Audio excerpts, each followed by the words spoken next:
اگر ایک جگہ کسی کے آبائی گھر ہے، دوسری جگہ پر اس نے شادی کی ہوئی ہے،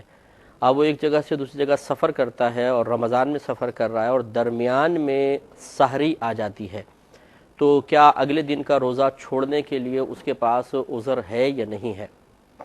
تو دیکھیں سفر جو ہے یہ یقیناً روزہ چھوڑنے کے لیے عذر ہوتا ہے، لیکن دیکھا یہ جائے گا کہ وہ شرعی سفر ہے یا نہیں ہے، اور شرعی سفر ثابت ہونے کے لیے دو شرطیں ہیں۔ نمبر ایک، وہ اپنے شہر کی حدود سے باہر نکل چکا ہو۔ نمبر دو، اس باہر نکلتے ہوئے اس کا ارادہ یہ ہو کہ کم از کم 92 کلومیٹرز دور جاؤں گا۔ 92 کلومیٹر دور جانے کے ارادے سے جو شخص شہر سے باہر نکل جاتا ہے وہ شرعاً مسافر ہو جاتا ہے۔ اب یہ دوران سفر جو اس کو سحری ملے گی، جیسے سفر کر رہے ہیں، اب سحری کا ٹائم آ گیا، تو یہ اگلا جو روزہ اس کا ہے اس کو چھوڑنے کے لیے یہ سفر عذر بن جائے گا، یہ چاہے تو روزہ نہ رکھے۔ اس سے بات واضح طور پہ معلوم ہو گئی کہ بعض ہمارے بھائی بہن جو اسٹیشنوں پہ جا کر یہ سوچتے ہیں کہ اب ہم چونکہ اسٹیشن پر آ گئے تو ہم ہو گئے مسافر، تو ہمارے لیے تو روزہ چھوڑنا بالکل جائز ہے۔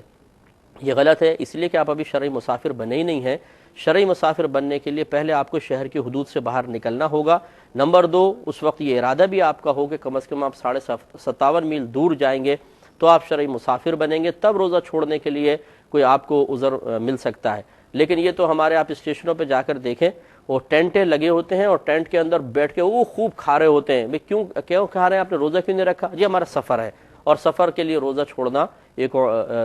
روزہ چھوڑنے کے لیے سفر ایک عذر ہے۔ یہ غلط طریقہ ہے، اور اس طرح اگر کوئی روزہ چھوڑے گا تو حرام اور گناہ کبیرہ کا مرتکب ہوگا۔ بہن نے فرمایا کہ اگر سعی کرنے کے لیے کوئی جا رہا ہے، احرام باندھا ہوا اور پاؤں کا ناخن ٹوٹ جاتا ہے تو کیا ہوگا؟ اس پر آپ ایک کفارہ ادا کر دیجئے، صرف مطلب جو صدقہ فطر کی مقدار دے دیں تو یہ کافی، اگر ایک انگلی کا ناخن ٹوٹا ہے تو۔ آگے انہوں نے فرمایا کہ کیا جس طرح سنا ہے کہ برے اعمال کی گواہی ہمارے اعضاء دیں گے، تو کیا اچھے اعمال کی گواہی بھی اعضاء دیں گے؟ اور اس طرح جو دیگر بے جان اشیاء ہیں، زمین ہے، مصلح وغیرہ کی، یہ بھی گواہی دیں گے؟ دیکھیں ایک بات تو سب سے پہلے غلط فہمی دور کر لیں کہ کسی برائی کی گواہی جو اعضاء دیں گے، یہ اعضاء کی گواہی کفار اور منافقین کے ساتھ خاص ہے، مسلمان کا کوئی عضو اس کے خلاف گواہی نہیں دے گا۔ اور اس کی علت بھی یہ لکھی ہے اگر قرآن کی، جس میں جہاں پہ ذکر ہے وہاں پہ اگر آپ تفاسیر پڑھیں گے کہ جب کفار کو ان کا نام اعمال دیا جائے گا تو وہ انکار کر دیں گے کہ یہ تو ہمارا ہے ہی نہیں، یہ ہمارا نام اعمال نہیں ہے، ہم نے تو یہ کام کیے ہی نہیں ہے۔ تو اس وقت پھر اللہ تبارک و تعالیٰ ان کی زبانوں پر مہرے لگا دے گا، اور ان کے ہاتھ گواہی دیں گے، ان کے پیر گواہی دیں گے کہ انہوں نے یہ کام کیا ہے۔ اس سے وہ ذلیل ہوگا کہ اللہ کی بارگاہ میں جھوٹ بولا، اور پھر ذلت و خواری اس کا مقدر بنی۔ اور مسلمان انشاءاللہ ایسا نہیں کرے گا کہ وہ اللہ تعالیٰ کی بارگاہ میں کھڑے ہو کر جھوٹ بول دے کہ جی میرا یہ نام اعمال نہیں، تو اس کے اعضاء اس کے خلاف گواہی نہیں دیں گے۔ ہاں اس کے حق میں ضرور گواہی دیں گے، نہ صرف اعضاء گواہی دیں گے، بلکہ ہمارے نبی کریم صلی اللہ علیہ وسلم ارشاد فرماتے ہیں کہ جس مقام پر انسان نے عبادت کی ہوگی، یہ مقام بھی بروز قیامت اللہ تعالیٰ کی بارگاہ میں گواہی دے گا۔ جو قرآن ہم نے کھڑے ہو کر پڑھا تھا، یہ قرآن گواہی دے گا۔ ہمارے روزے ہمارے روزوں کی گواہی دیں گے، یعنی رمضان کا مہینہ وہاں پر گواہی دے گا۔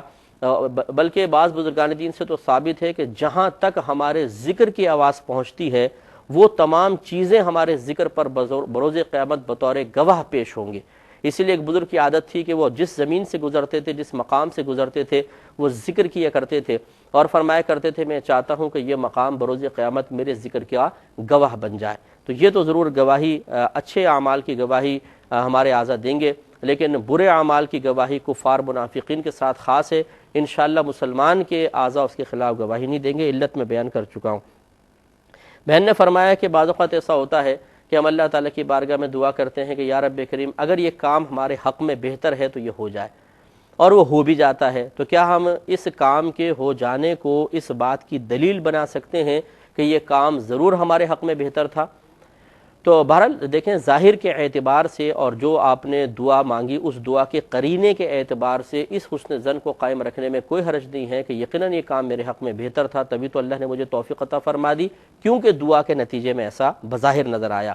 لیکن یہ ایک ظنی چیز ہے، اسے قطعی ہرگز نہیں کہا جا سکتا۔ قطعی کا مطلب کہ یہ ضرور ایسا ہی ہوا ہوگا نہیں، بلکہ ایک حسن ظن ہے، ٹھیک ہے، غالب گمان یہی کہ ایسا ہی ہوا ہوگا، ورنہ یہ ضروری نہیں ہے کہ اللہ تعالیٰ اگر ہم اللہ سے یہ دعا کر لیں کہ اللہ تعالیٰ یہ اگر کام میرے حق میں بہتر ہے تو ہو جائے، تو معاذ اللہ ثم معاذ اللہ اللہ تعالیٰ ہمارا پابند ہو گیا ہے کہ جو ہم نے دعا مانگی یا جس کام کے بارے میں ہم نے کہا کہ ہمارے حق میں بہتر ہے تو اللہ تعالیٰ تبھی اسے کرے گا جب ہمارے حق میں بہتر ہوگا، ایسا نہیں ہے۔ بعض اوقات ایسا ہوتا ہے ہم یہ دعا کریں اور اللہ تعالیٰ وہ چیز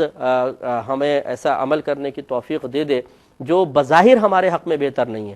یہ یاد رکھیں کہ اللہ تبارک و تعالیٰ ہمارے لیے بہتری کا ارادہ فرماتا ہے، وہ برائی کا ارادہ نہیں فرماتا، لیکن ہوتا یہ ہے کہ ہماری سوچ، ہماری توقع، ہماری تمنا، ہماری کیفیات، ہماری طبیعتیں بعض اوقات اس چیز کے موافق نہیں ہوتی ہیں تو ہم اسے اپنے خلاف تصور کرتے ہیں۔ جیسے کسی بہن کی شادی ہوئی، کچھ عرصے بعد بغیر کسی وجہ کے طلاق ہو گئی، تو وہ اس طلاق کو کہ شوہر نے ظلماً طلاق دے دی ہے یقیناً اپنے حق میں بہتر نہیں تصور کریں گے، لیکن اللہ تبارک و تعالیٰ کی اس میں کیا حکمت پوشیدہ ہے، اگر وہ حکمت ظاہر کر دی جائے تو انسان کہے گا کہ نہیں واقعی یہ میرے حق میں بہت بہتر ہوا، کیسا ہوا۔ بعض اوقات ہماری ذہن رسائی کسی کام کی صحیح حکمت اور جو ہمارے حق میں بہتری ہے اس بہتری تک نہیں پہنچ پاتی، ایڑی چوٹی کا زور لگا دیتے ہیں لیکن نہیں پہنچ پاتی، تو یہ ہماری عقل کا قصور ہے،